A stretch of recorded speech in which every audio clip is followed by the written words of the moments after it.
Hello, everybody. Welcome to Eating Peace. This is a Q&A, especially from current students that are, enrolled in either Eating Peace Basics, Eating Peace Mind, or even the mini workshop. So somebody asked a question who was looking at Module 3, and if you have no idea what that is, I'll share it with you. This module is about looking at food itself and looking at the conflict that many have taken in around, do I plan or do I not plan? Do I follow kind of a meal plan or a diet or a structure or a way of eating? Or do I not do that at all and kind of keep that over here and avoid doing that entirely? So much said about that these days.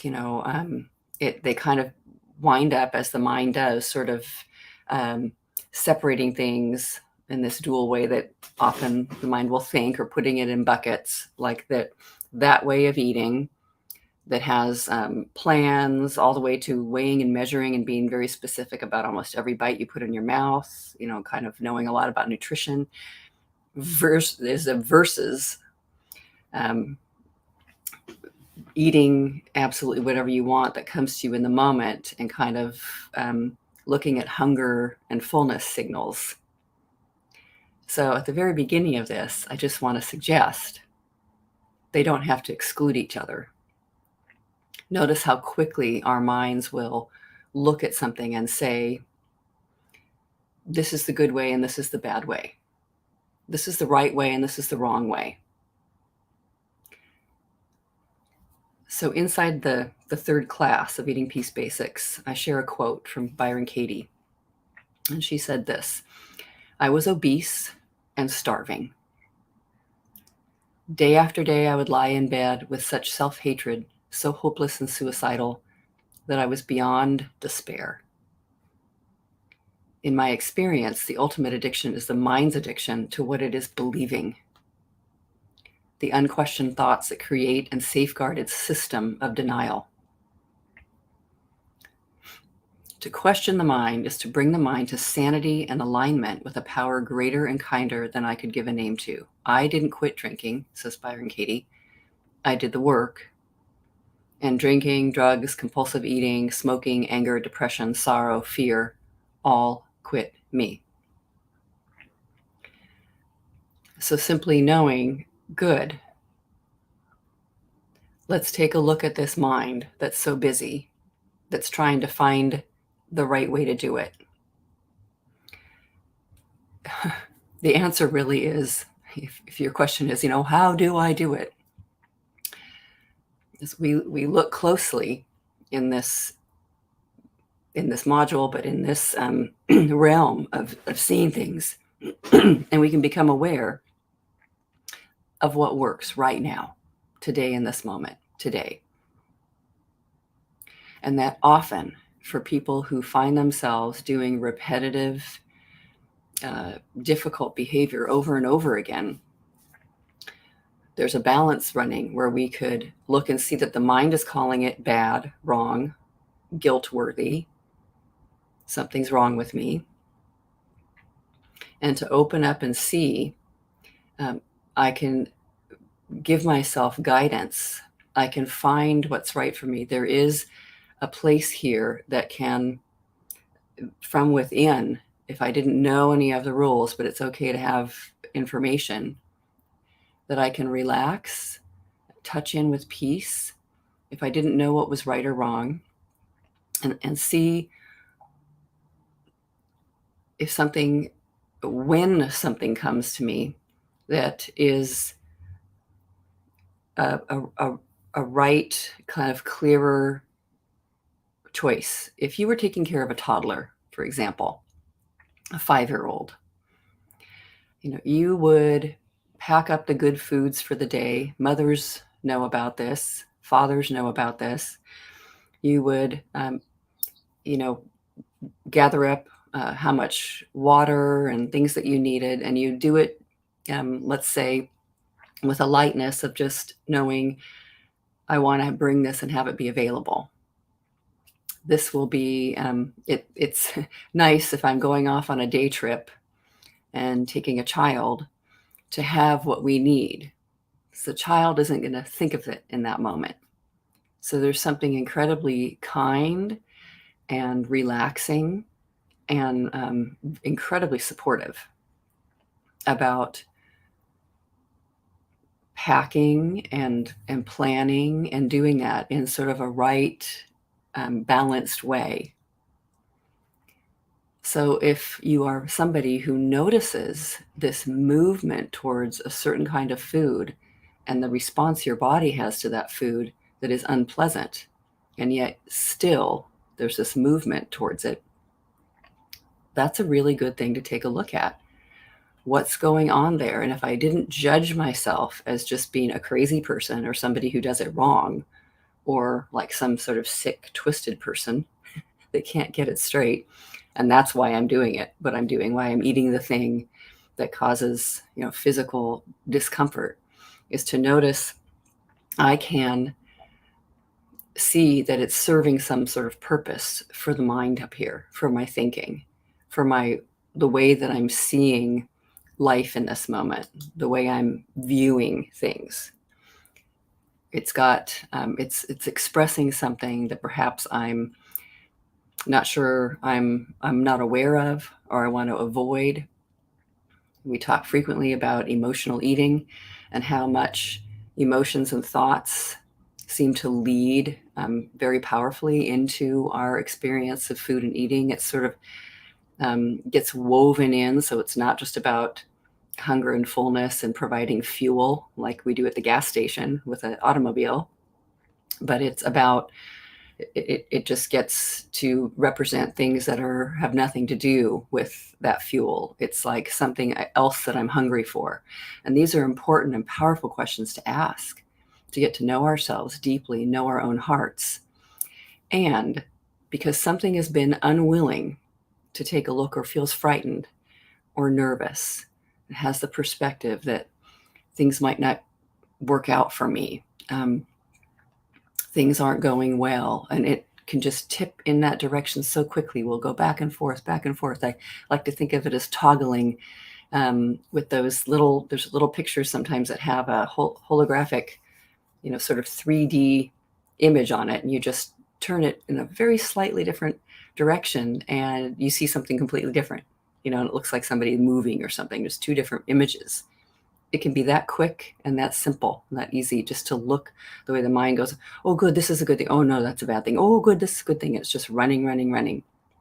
So nice to be, as we move into a more peaceful experience in any kind of change or transformation in that way, we're being more in touch with what is peace? What's my perspective of peace in this moment? Why do I think peace is missing? What's going on that caused a disruption? Absence of peace. What is my thought about life itself in this moment? It's boring. I feel empty. I feel hungry. I'm anxious. Okay, so sure, there's these emotional reasons why it seems like there's a movement into this comforting thing called eating that happens. But we don't even really need to know the answer to every why up there. It's useful to be able to see what it is we're thinking and believing and question it. But because of that, because it's gotten emotions and experience and past memories and images and prediction about the future have gotten all woven into this experience of eating, which is comforting and wonderful and kind of an amazing and strange thing that we do here on planet Earth, having a body that we get to eat. Because that's all gotten woven in, it is very kind to have some structure and just trust that it will become, things will maybe move and shift and change over time in the future as needed. But to have some structure, like simply when I was recovering from bulimia, just huge quantities of food followed by vomiting the food and over exercising and then starving myself, just kind of extremes one way or the other. the primary structure that I had initially at the beginning was no binging. I am not going to binge. And I had to get to a certain place of trust and support with community, it seemed, that touched that within, so that I didn't fall into just complete despair. That seemed to be the way of it, the path that was very, very important and powerful, because I could just be so isolated and just, I'm not going to binge. And yes, there was a few times when binge eating happened. And then I needed to bring that out into the open, because that was my commitment, is to share, this was my experience, and then we looked more closely with group types of work and community and support, and people being interested in accessing peace and clarity and balance. We looked at, let's see what was going on there, with kind of more of an open mind, instead of just recording it as negative, positive, right, wrong, good, bad.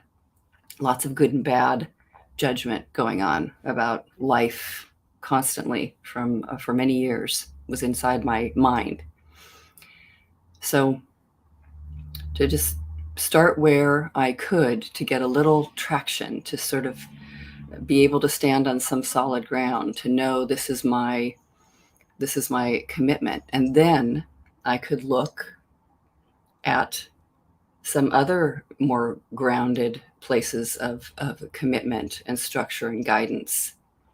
Perhaps for some people, it becomes pretty powerful to cut out certain foods in their daily experience or maybe only every so often. Nothing wrong with that. If we're just having deep openness to life, and just, how do I want to be today? How do I want to feel and be with food and eating today? And to know, no matter what happens, no matter how despairing or angry or upset or rageful or sad that I am, no matter what emotions come, or pictures or memories or projections into the future, whatever's going on inside the mind that has gotten woven in with food and eating behavior, no matter what happens in there, today, here's what eating will look like for me. The foods that come and go in my experience, in and out of this body, the eating that actually happens, that can be so kind to be with that commitment and to share that with others. Because we certainly, if we decide just I'm here inside of myself, sometimes then when the fear comes up, it just drops away, the commitment, and I don't care, screw it, I'm going to do whatever I want, I have to eat it because I'm upset, this is a concern, I'm going to change my mind. And that's what we're all talking about, like in those sane moments, or sometimes they're not so sane. Actually, I say a little moment think about that, but I was just going to say, in those moments where we're not in the middle of the bingy cycle, and that's not actually underway, we'll look back and say, I did it wrong. But let's just regrip.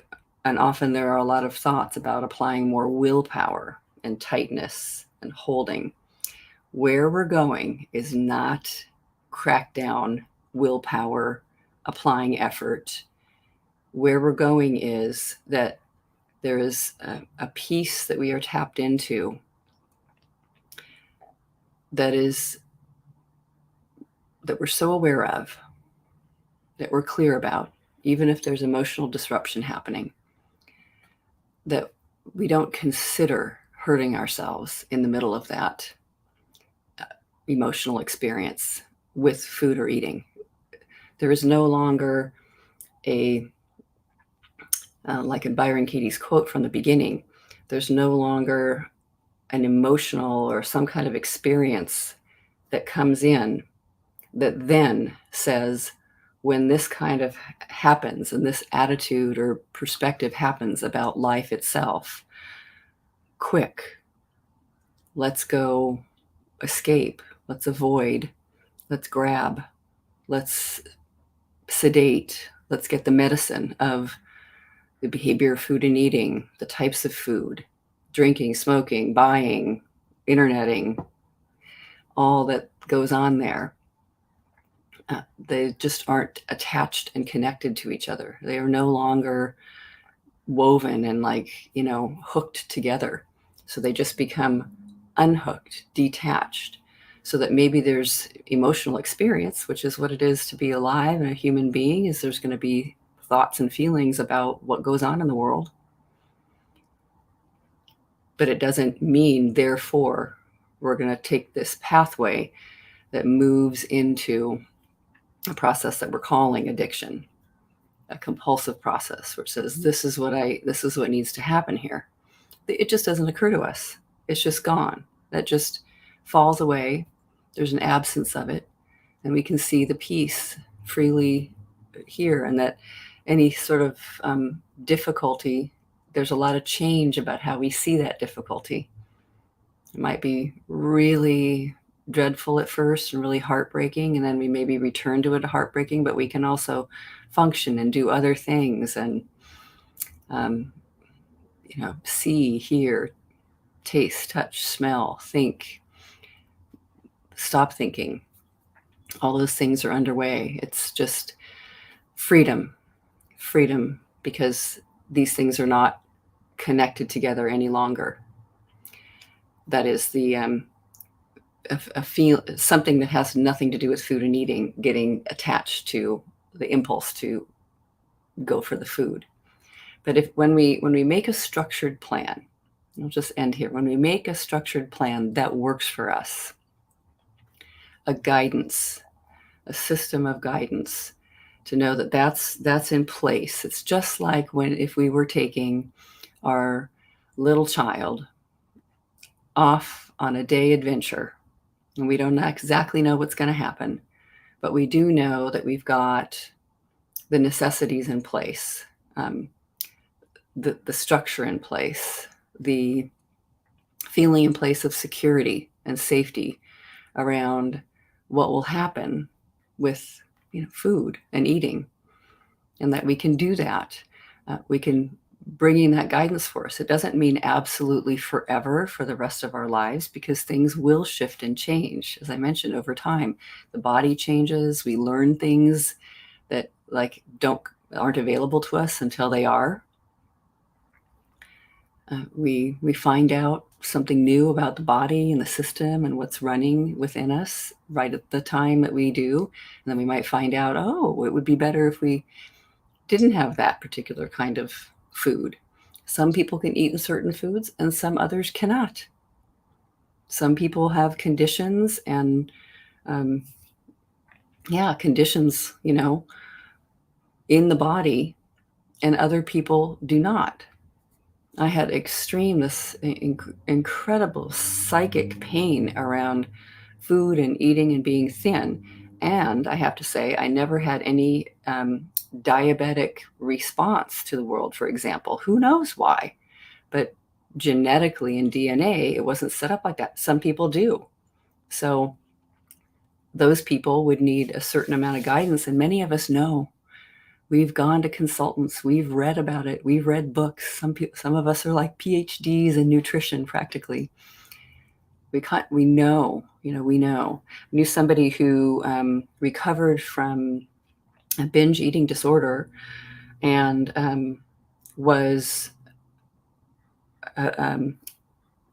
ate a certain way for a long time, and then shifted something around that because she wanted to become vegetarian, and she did. So, but it was not done in this kind of compulsive, addictive, and a fear. It was just because that was meaningful to her in her life. And it didn't mean binge eating came back or binge eating was now avoided. It was just something that felt right to do. So you never know when these kinds of shifts and changes are going to happen over time. So then there was something new to work with and learn about and feel within the body and adjust. But there was clarity around not binging and some foods that were just worth avoiding, not having in this particular body for her.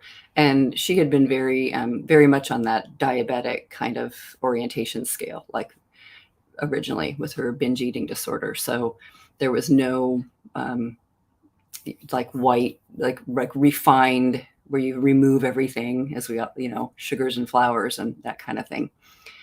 So it's worth finding consultation for yourself on the physical aspect of meals and sitting with the guidance around them and what kinds of food work for your body, and not holding on to it with a gripping feeling of this is the absolute right way and everybody else must do it my way. And that's what's right for me. But to find that within yourself and find support around that and give yourself some guidance. Because if you're just expecting, I'm going to work on the emotional things purely, kind of like in Byron Katie's quote, and do the work, and I'm going to wait and not do anything about my compulsive behavior, or just having some guidance and safety and structure for myself if I need it, then I can be hovering in that for a long time, and it might be the best thing I could possibly do to choose some guidance. There are some different ways to do that I'm not going to go in today, where sort of an approach that might work best for you. You can know what doesn't work. Being super hyper, structured maybe does not work for you.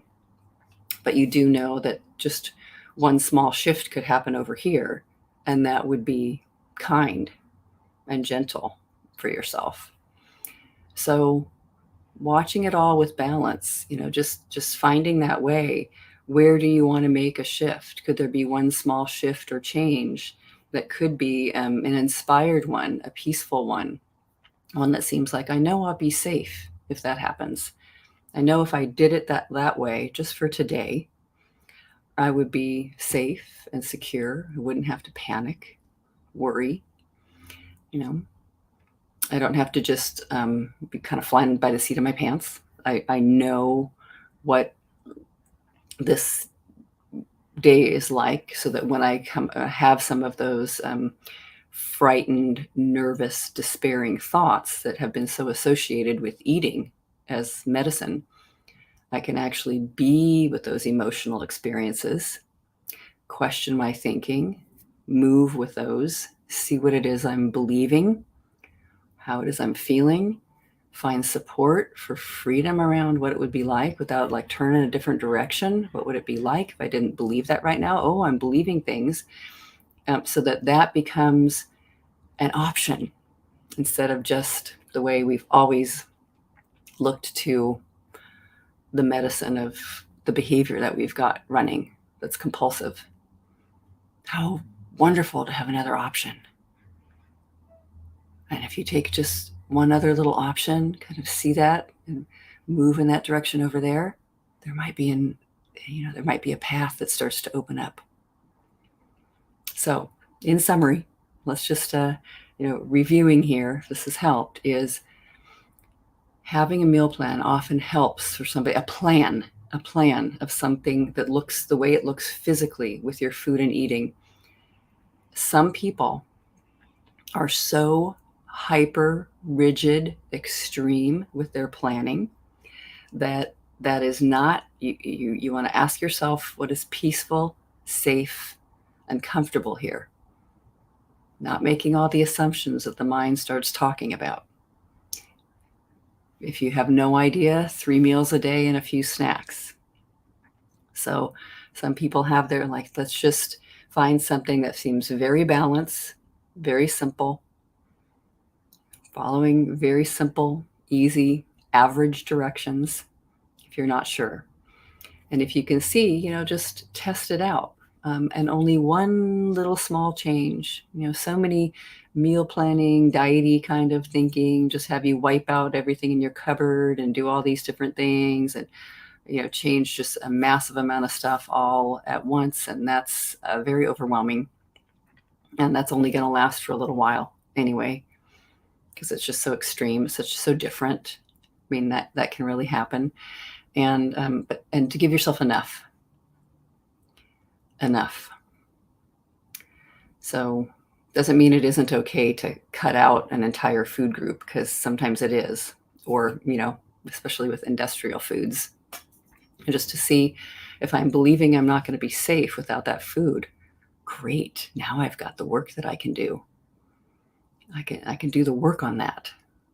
I can question my thinking around that and follow these simple directions. Just do something that feels very wholesome and balanced. There's a wisdom inside that knows what that looks like and doesn't have to kind of make a lot of decisions in the moment. That can be very peaceful and kind. So there is no one set way, the way I see it. There's just been too many different types of people and bodies and experiences and all of it. There's no one set way. Depending on, who you are and what you're working with, there's going to be something that's just right for you. But you can find the thing that's just right for you. You might even know it already. And you just want to not, it has to be something that you could do for the rest of your life, but you're just going to do it for today.